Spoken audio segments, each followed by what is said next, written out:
పెట్టారు అన్న. ఇప్పుడు ఒక హైకోర్టు జడ్జి కంటే ఎక్కువ తెలుసా అన్న ఈ సమీక్ష చేసే అధికారులకు కావచ్చు, నాయకులకు ముఖ్యంగా? అంటే హైకోర్టు పని హైకోర్టుది, హైకోర్టు సుపీరియర్. అవును. దీనికి రాష్ట్ర ఇప్పుడు మీకు తెలుసా అన్న, ఒక ఇంట్రీమ్ ఆర్డర్ వచ్చింది తెలుసా మీకు? జియో 46 మీద ఒక ఇంట్రీమ్ ఆర్డర్ వచ్చింది లేటెస్ట్గా. దాంట్లో హైకోర్టు ఏం చెప్తుందంటే అన్న, ఇంట్రీమ్ ఆర్డర్లో ఇచ్చిన ఆర్డర్ చెప్తున్నాను నేను మీకు. CD1 CD2 అని చెప్పి మీరే ఒక క్లాసిఫికేషన్, ఒక వర్గీకరణ చేసిర్రు. ఒక వర్గీకరణ, ఒక పోస్టుకు సంబంధించిన ఒక వర్గీకరణ జరిగిన తర్వాత దానిలో నుంచి మళ్ళీ డిస్ట్రిక్ట్ కట్ ఆఫ్లు పెట్టడం అనేది రాజ్యాంగానికి విరుద్ధం, ప్రెసిడెన్షియల్ ఆర్డర్కి విరుద్ధం అది. కాబట్టి అది పర్మిసబుల్ కాదు అనేటువంటి అంశాన్ని కూడా దాంట్లో పొందుపరచడం జరిగిందన్న. ప్రభుత్వాన్ని కూడా మీరు ముందుకు వచ్చి దీన్ని సెటిల్ చేసుకోండి అని కూడా చెప్పడం జరిగింది. ఒకవేళ ప్రభుత్వానికి నిబద్ధత ఉంటే ఈ అంశం మీద నిజంగానే 46 జీవో అబద్ధకు నష్టం జరిగింది అని వాళ్ళు అనుకుంటే ఇమ్మీడియట్గా కోర్టులో ఎస్ మేము దీని మీద ఖచ్చితంగా పాజిటివ్గా ఉన్నాం, మీ ఇంట్రీమ్ ఆర్డర్ కోర్టే ఇచ్చింది, ఆ ప్రకారంగానే మేము అయితేనేమో స్టేట్ వైడ్ చేస్తాం, లేకపోతేనేమో CD1 CD2 ప్రకారంగానే చేస్తాం అని చెప్పి వెంటనే దీన్ని సెటిల్ చేయవచ్చు కదా అన్న. అంటే ఎప్పుడైనా కూడా ఏ అంశమైనా కూడా మనకు చాలా ఈజీగా కనిపిస్తూ ఉంటాయి కొన్ని. ఈ భూమి పంచాయతీ ఏమన్నా ఎవరి గొలుసు వానికి పెట్టి కొలిచిచ్చేదానికి అని ఎంత ఈజీగా ఉంటాయి. ఓకే, కోర్టు వ్యవహారాలు అంత ఈజీగా ఉండవు.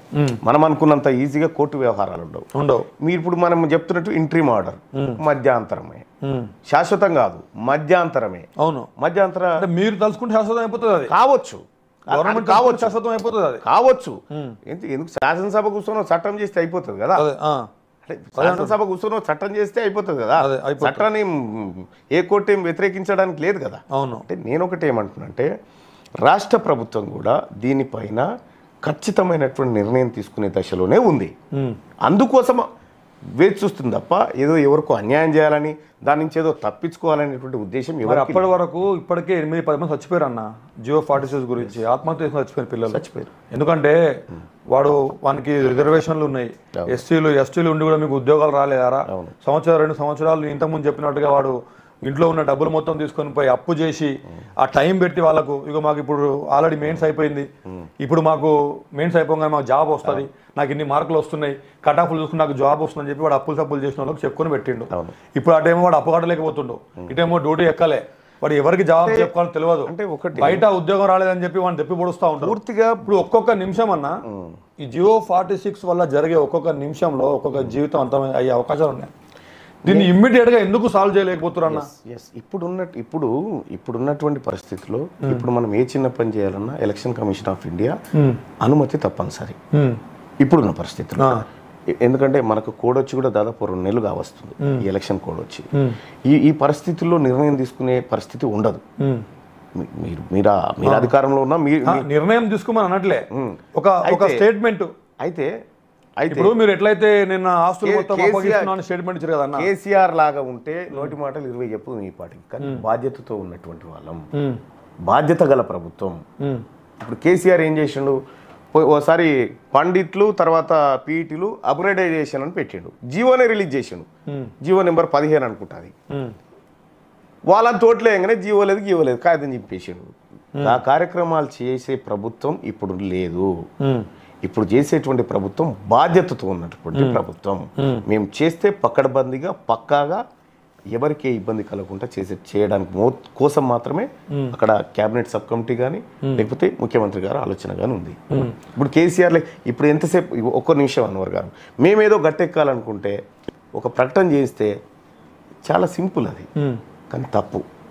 నువ్వు ఏం చేయాలనుకుంటున్నావు నిర్దిష్టంగా చేసి చూపెట్టు, అప్పుడు ప్రజలు నమ్ముతారు. ఇప్పుడు నేను రద్దు చేస్తున్నాను మీరు ప్రకటన ఇవ్వకండి అన్న, కానీ మీరు దీన్ని 100% జియో 46 అనేది నిరుద్యోగులకు అన్యాయమైనటువంటి జీవో, దాన్ని ఖచ్చితంగా దానికి మేము విరుద్ధము, దానికి మా పార్టీ విరుద్ధం. దాని మీద కోర్టు ఏదైతే ఆర్డర్ ఇస్తుందో కోర్టు ఇచ్చినటువంటి ఆర్డర్కు అనుకూలంగానే మేము మీకు ఖచ్చితంగా న్యాయం చేస్తాం. జియో 46 అభ్యర్థులారా మీరు ఏమి టెన్షన్ పడకండి, మీకు మేమున్నా, మీరు ఎవరి దగ్గరికి పోవాల్సిన అవసరం లేదు అని చెప్పి మీరు ఒక ఖచ్చితమైన ప్రకటన చేయగలుగుతారన్న? ఒక విషయం ఏం చెప్తానంటే ఇది ఖచ్చితమైన ప్రకటన కోర్టు ఆధీనంలో ఉండే చేయమంటున్నా. నేను వ్యతిరేకంగా చేయమంటున్నా. కోర్టు ఏం చెప్తుంది అనేది కోర్టు వ్యవహారం, కానీ మీరు ఖచ్చితమైన ప్రకటన చేయమంటారు. ఈ ఖచ్చితమైన ప్రకటనలు చేసి మేనిఫెస్టోలో పెడితేనే ఇప్పుడు ఆ చర్చ. మరి అది కంటిన్యూ అది కాలేదుగా, ఫుల్ఫిల్ కాలేదుగా ఖచ్చితమైన ప్రకటన. అంటే ఇప్పుడు మీరు చేయగలుగుతారా అది? ఏది ఇప్పుడున్న పరిస్థితుల్లో అంటే ఇప్పుడున్న ఎలక్షన్ కోడ్లలో లేకపోతే ఇప్పుడున్నటువంటి దాంట్లో ఇప్పుడు మీకు అధికారం ఇస్తే మీరు చేయగలుగుతారా? నాకు అధికారం ఇస్తే నేను ఏం చేస్తే తెలుసా అన్న, నేను ఖచ్చితంగా జియో 46కి విరుద్ధం. ఈ ఎలక్షన్లు అయిపోయిన వెంటనే ఇవాళ మేము అధికారికంగా ప్రకటన చేస్తున్నాం. ఈ ఎలక్షన్ ఆర్డర్ ఉంది కాబట్టి మేము కోర్టులో చేయలేం కాబట్టి మేము కోర్టులో ఇంటరిమ్ ఆర్డర్ కూడా ఉంది. ఆ ఆర్డర్ ప్రకారంగా కోర్టు ఆధీనంలోనే ఖచ్చితంగా మాకు కనుక అవకాశం ఉంటే ఇమ్మీడియట్గా ఈ జియో 46ని రద్దు చేస్తాం.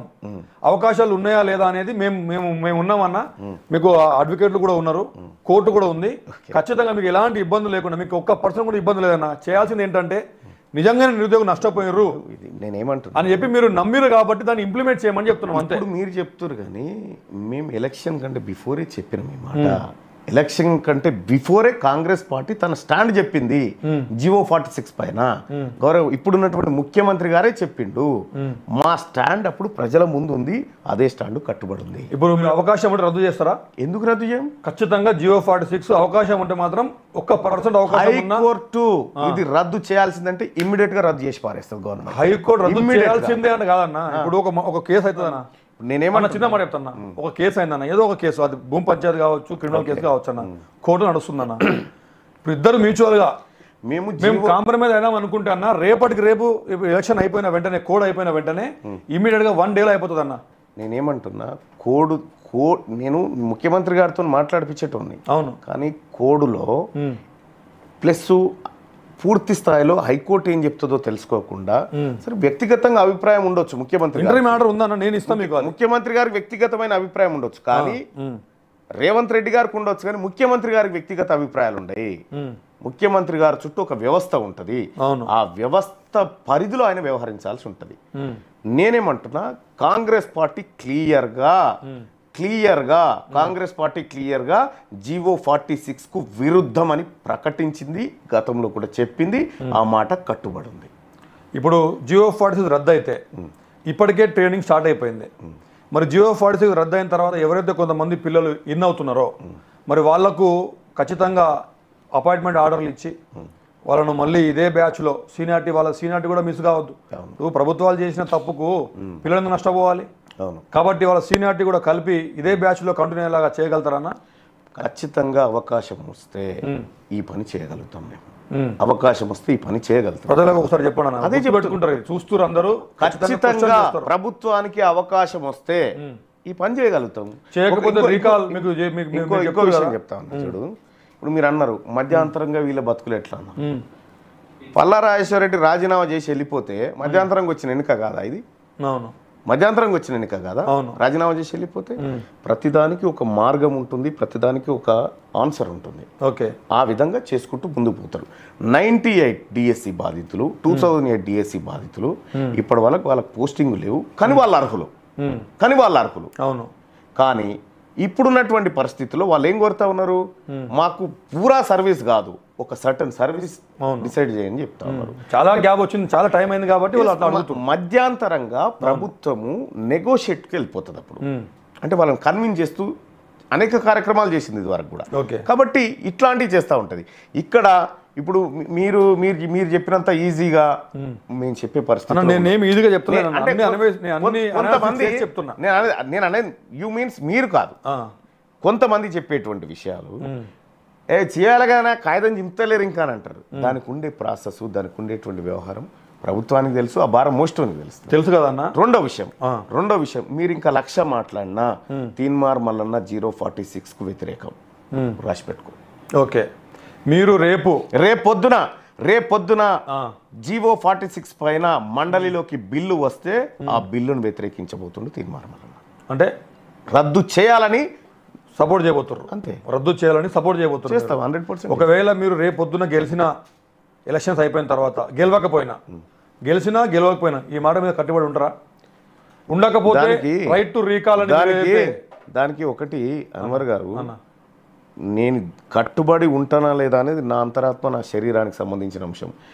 మీరు డిమాండ్ చేస్తే కాదు, ఇన్బిల్ట్ గా చెప్తున్నా, అది మీరు డిమాండ్ చేస్తే కాదు, నా అంతరాత్మ డిమాండ్ చేస్తుంది చెప్తున్నా. ఓకే, నా అంతరాత్మ డిమాండ్ చేస్తుంది కాబట్టి చెప్తున్నా 46 జీవో రద్దు చేయకూడదని బిల్లు వస్తే దాన్ని వ్యతిరేకిస్తా. రద్దు చేయకూడదని రద్దు చేయకూడదంటే బిల్లు రాదు ఎట్టి పరిస్థితుల్లో. ఒకవేళ దానికి సంబంధించి 46 జీవో కొనసాగించాలనేటువంటి అమెండ్మెంట్ ఏమైనా చేస్తే దాన్ని వ్యతిరేకిస్తాను. ఖచ్చితంగా వ్యతిరేకిస్తారు. వ్యతిరేకించకపోతే రైట్ టు రీకాల్. ప్రత్యక్ష ప్రసారంలో చూస్తూనే మాట్లాడేదా అలా ఎందుకు అడుగుతున్నా అంటే ఇంతకుముందు ఒక మాట చెప్పారు మీరు, ఎలక్షన్స్ టైంలో మేము ఇచ్చేటువంటి వాగ్దానాలు ఏవైతే ఉంటాయో ఆ ప్రకారంగా ఇస్తాము, కానీ ఆ తర్వాత దాన్ని మళ్ళీ ఇంప్లిమెంట్ చేయాలంటే రకరకాల అంచనా ప్రకారం నాకు కూడా గౌరవ ముఖ్యమంత్రి గారు అవకాశం ఇయ్యడు. నాకు తెలిసి ఆయన నిర్ణయం తీసుకుంటాడు. నాలాంటి వాడి దాకా కూడా అవకాశం రానియడు నాకు ఉన్నటువంటి ఆయన ఆలోచన ప్రకారం. కాకపోతే ఏంటంటే తీన్మార్ మల్లన్న ప్రజల పక్షపాతి అని చెప్పడానికి ఇంకొక ఉదాహరణ కూడా చెప్తాను. నేను నామినేషన్ వేసే రోజే